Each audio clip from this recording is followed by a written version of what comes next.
ভুলেও কবর জিয়ারতের সময় এই ভুলগুলি কখনোই করবেন না। যদি করেন তাহলে নিজে তো গুনাহগার হবেনই, সাথে করে কবরে থাকা মৃতের উপরও প্রচুর পরিমাণ গুনাহের ভার আপনি তুলে দিবেন। তাই সাবধান প্রিয় মুসলিম ভাই ও বোনেরা। প্রিয় নবী সাল্লাল্লাহু আলাইহি ওয়াসাল্লাম তার সকল উম্মতদের কঠোরভাবে নিষেধাজ্ঞা দিয়েছেন এই সকল কাজ করায়। কাজেই আজকের সম্পূর্ণ ভিডিওটি আপনাদের জন্য অধিক গুরুত্বপূর্ণ হতে চলেছে, কারণ আজকের এই ভিডিওতে আমরা আলোচনা করব সেই সম্পর্কে যেগুলো প্রিয় নবী সাল্লাল্লাহু আলাইহি ওয়াসাল্লাম কবর জিয়ারত করার সময় করতে নিষিদ্ধ করেছেন।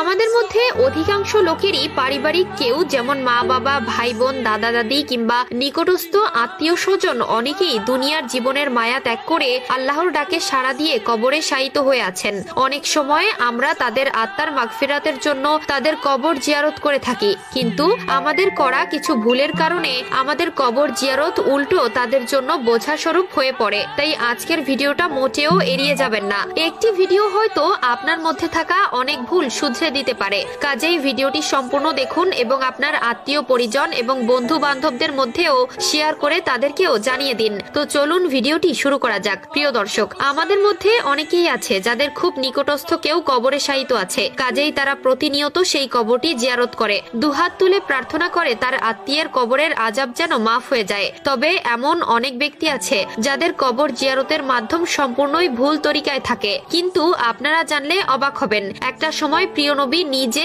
এই কবর জিয়ারত করতে নিষেধ করেছিল এই ভুল কাজগুলোর কারণে। তবে প্রিয় নবী সাল্লাল্লাহু আলাইহি ওয়াসাল্লাম আবারও তার বান্দাদের কবর জিয়ারত করতে বলেছেন, কারণ তিনি এই বলে অনুমতি দিয়েছেন যে এটি করলে তাদের আখিরাতের কথা স্মরণ করিয়ে দিবে। সহিহ মুসলিম হাদিস নম্বর 977। তবে আমাদের মধ্যে অনেকেই আছে এই কবর জিয়ারত করতে গিয়ে সেই মৃতের স্মৃতি মনে করে কবরের সামনেই অঝরে কাঁদতে থাকে, চিৎকার করে নিজের শোক প্রকাশ করে। তাদের ক্ষেত্রে প্রিয় নবী সাল্লাল্লাহু আলাইহি ওয়াসাল্লাম বলেছেন, মৃতের জন্য এই বিলাপ করা সেই মৃতকে উল্টো শাস্তি দেয়। সহিহ বুখারী হাদিস নম্বর 1292 ও সহিহ মুসলিম হাদিস নম্বর 936। এছাড়াও আমাদের মধ্যে এমন অনেক মুসলিম আছে যারা কোনো ব্যক্তির কবরকে আধ্যাত্মিক কবর বলে সেই কবরটিকে জিয়ারত করে এবং নিজের মনোবাসনা সেখানে প্রকাশ করে, যেটি সরাসরি শিরকের অন্তর্ভুক্ত। কারণ আল্লাহ তাআলা সূরা জিনের আয়াত নম্বর 18-তে বলেন, তোমরা আল্লাহকে ছাড়া অন্য কাউকে ডেকো না। এছাড়াও প্রিয় নবী সাল্লাল্লাহু আলাইহি ওয়াসাল্লাম নারীদের ক্ষেত্রে কবর জিয়ারত করতে নিষেধ করেছেন